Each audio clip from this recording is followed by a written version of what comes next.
It's almost like a lifetime ago before cancer. Not that I let it define me in any kind of way. I didn't know, like everybody else who's diagnosed, many people who are diagnosed, when you hear those words, you have cancer, and you look around and you're like, you're talking to me, and that's how it was for me when I was diagnosed shortly after that. And you just put on your armor and you think of all the many people who have walked that path before you, and many people, family members who are going to help you through it. And I have to say, I did think of Jimmy V. I thought about, don't give up, don't ever give up. And that was his battle cry, and mine was make your mess your message. I wanted to get the word out to people about how early detection can save your life, potentially save your life. But I am very grateful that for all the people who paved the way for me to be able to have the strength to publicly talk about something that is so personal. Yeah.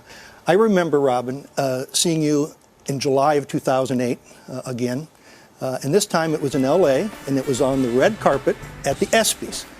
And that night, you would later present, along with our good friend Stuart Scott, you were co-presenters of the Jimmy V Award for Perseverance to a Buffalo Bill, Kevin Everett. Yes. Kevin Everett, he suffered at the time, life-threatening spinal injury. I remember that, right. Mm-hmm. And to see him walk out onto that stage and receive the Jimmy V Award was special.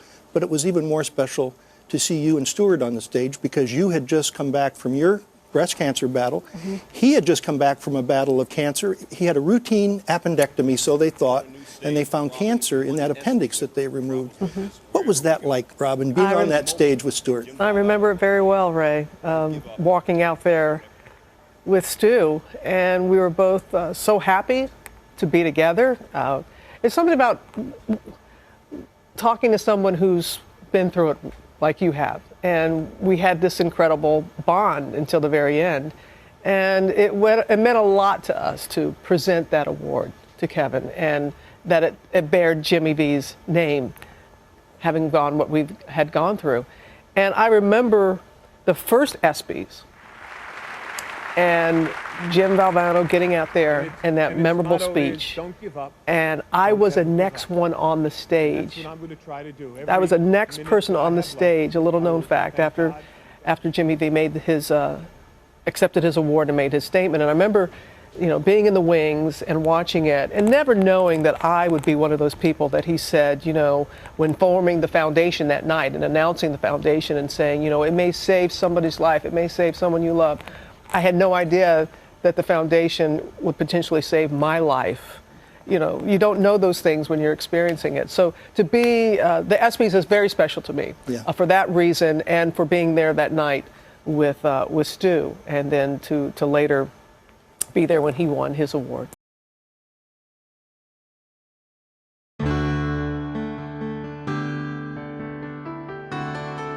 So we'll talk about that ESPYs in 2008. Ironic, the perseverance that you and Stuart would need. His cancer returned in 2011. You came down with complications, we think, from your cancer treatments a year after, with MDS in 2012. Right. What was it like to have to summon all that energy and courage a second time? Perseverance is the word. Just be patient and persistent. I mean, you don't fight cancer or any kind of illness expecting it to come back or thinking about it. So I didn't. I had to put it out of my mind. I faced it in 2007, went through the treatment, chemo, radiation, lost the hair, came back, blah, blah, blah. And, you just move forward. Same thing with Stu. Stu was, you still saw him on SportsCenter. He was persevering through his treatment. It comes back, and there is a moment you're like, oh. But you just realize, okay, I've gone through it before. I can do this again. You have a better sense of what it is you're facing. I mean, that first time, I remember the first time chemotherapy, and I'm like bracing myself, and I'm like, that's it? That doesn't hurt. Because you don't know. Yeah. So going through it a second time, you kind of have an idea. It doesn't make it any easier. There's a little anger. There's never a thought of why me.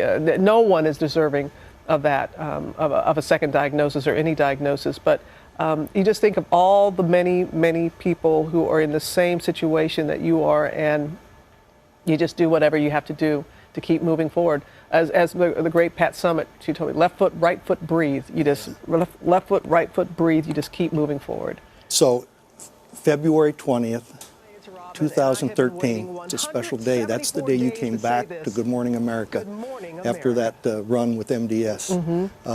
And to this day, I'm so proud of a lot of things, but one of them was the fact that you received a Peabody Award along with ABC News, and I'm going to read from the citation.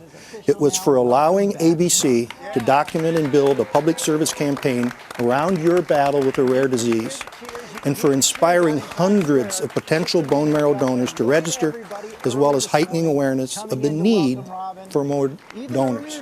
I think your mom had many great sayings, but one of those is really making the most out of a bad situation. Make your mess your message. There you go. Didn't you do that in a remarkable way with MDS? I had a lot of help, Ray. I had a lot of help with that. Bob Iger, it started from the very top, extremely supportive. All the ABC stations across the country, holding different kind of bone marrow drives and things like that, and just the support.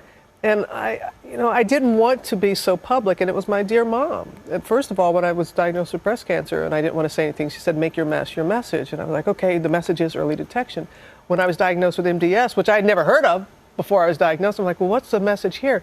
Oh, people don't realize that you can donate your stem cells, that it could potentially save 70 diseases could be potentially saved through a bone marrow transplant, sickle cell anemia, different leukemias, cancers.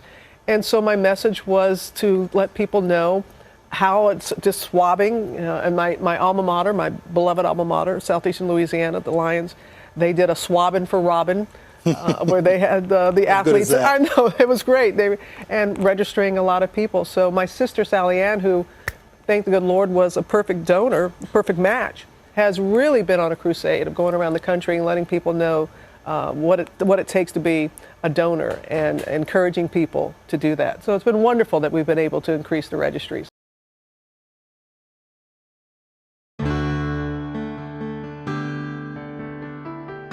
So we talked about how in 2008 you were a presenter, and you've been on the stage at the ESPYs many years. But a very special year was 2013, when one Robin Roberts was presented the Arthur Ashe Award for Courage. Wow. I remember one part of your acceptance speech, when fear knocks, faith opens the door. Tell me about that memorable night. Oh, goodness, Ray. You're taking me down memory lane. That was such a special night, because when I was diagnosed with MDS, it was very. My mother had passed away shortly before that. There was a time that I thought, oof, I don't know if I'm going to make it. And then to be standing on that stage among your peers and people that you have such respect for, and a part of a program, the ESPYs, that I, thinking of Jimmy V and just the countless people who had won that award before me, beginning with Jim. And to be standing there, and my family, my partner Amber is there, my sisters, my brother, and just to be able to look out in the crowd and just say, I am a symbol of this too shall pass.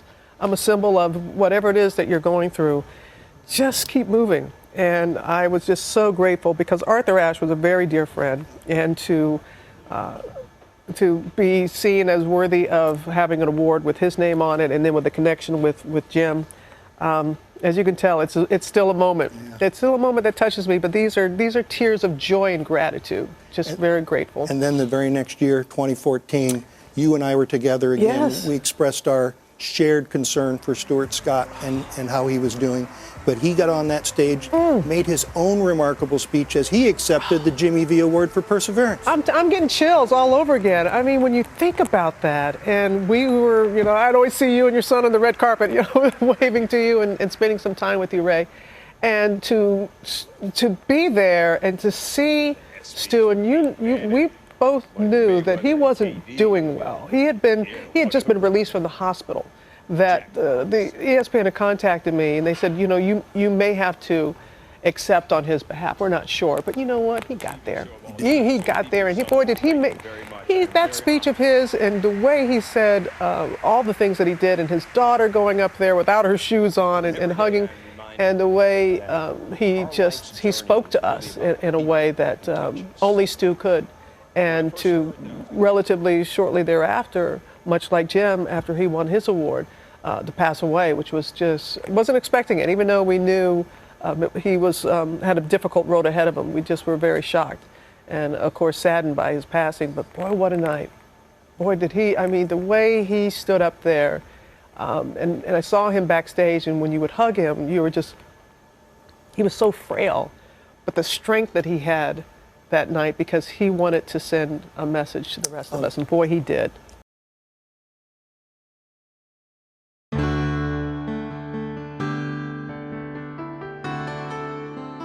want to switch gears.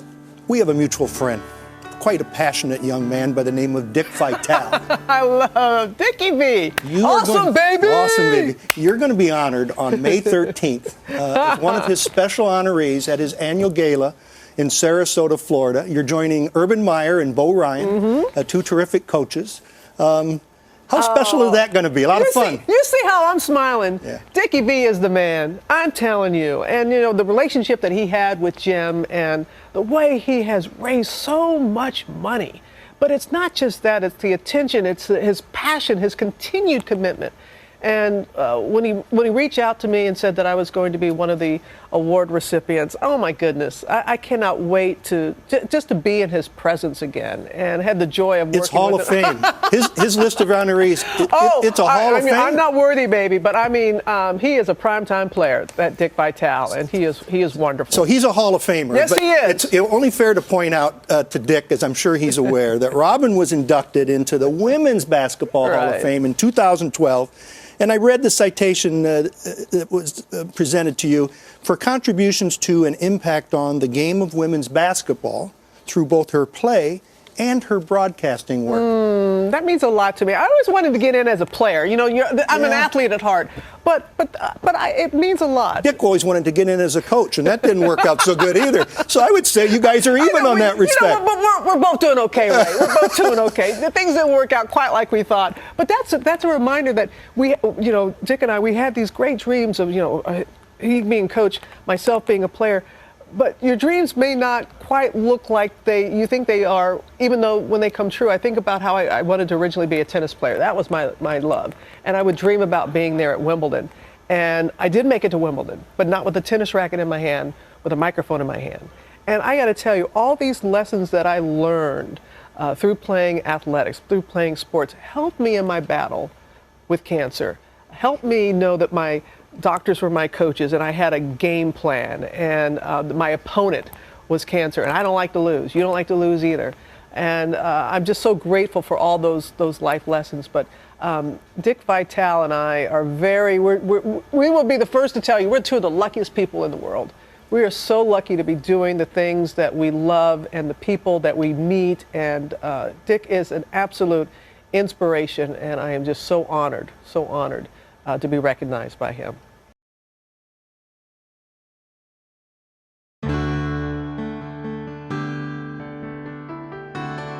Don't give up. Don't ever give up. Don't give up. Don't ever give up. And I know, I close my eyes because, of course, I think about the national championship and him running around looking for someone to hug.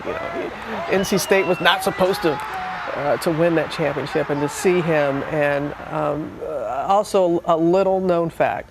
I was working at ESPN with Sports Center, and I wanted to do some play-by-play for basketball. And so I had to do like an audition tape. And who did the first one with me? Jim. Now, he didn't have to do it. He just happened to be at Bristol, and they went up to him and said, Jim, this kid Robin, who am I? And he didn't. And I think I got the gig because of him. He was so good. I don't think I wasn't so good play-by-play. But that's the kind of guy he was. He just a consummate team player. And for him, in his darkest hour, to again think of his family, to think of others, and saying, okay, he knew I can still see him on that stage, and the guy's trying to rap him. He's like, I got tumors all over my body. You're trying to rap me. He spoke a little Italian. I know he did. But that's the passion that he lived his life with, and that's his legacy. His legacy is the passion in which he lived, the passion which we all now have with this foundation. You, Ray, have been tireless, you and so many others. And just like him, we're not going to give up. We're not going to ever give up until we find a cure. In my eyesight this whole time has been the lovely stage manager, Angie, who is going through her own battle. And I've seen her every single day show up. That's what it's all about. And we're all in this together, and we're all fighting together, and none of us are going to give up until we get that cure. It's going to happen. We're going to win.